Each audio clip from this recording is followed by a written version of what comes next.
This is seriously my favorite thing ever, that roasted garlic. Oh my god. So this video, we're going to show you how to make the easiest remoulade.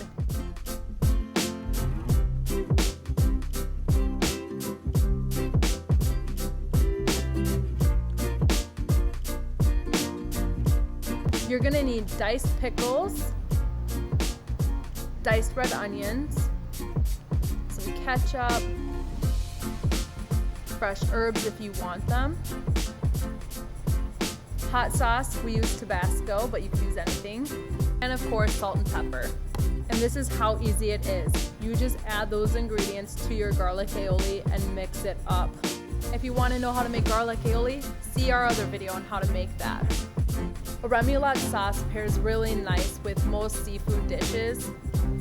At our restaurant, we pair it with salmon cakes, and we'll be showing you a video on how to make the salmon cakes we do at our restaurant. They're very popular and very easy to make. Give us any comments or questions below. We'll get back to you on those.